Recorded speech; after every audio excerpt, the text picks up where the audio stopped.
specific bills do you have in mind po sa ngayon?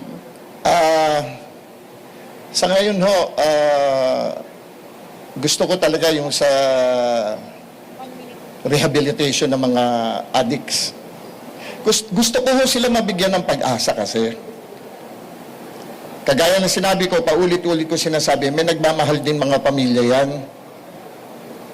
Bigyan natin sila ng pagkakataon. Pag hindi pa sila tuminodo sa anong yan, paano na yung bill na gagawin mo for them para sa mga tao?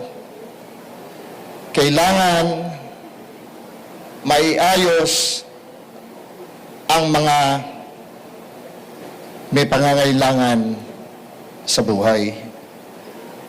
Tanggalin natin ang kahirapan,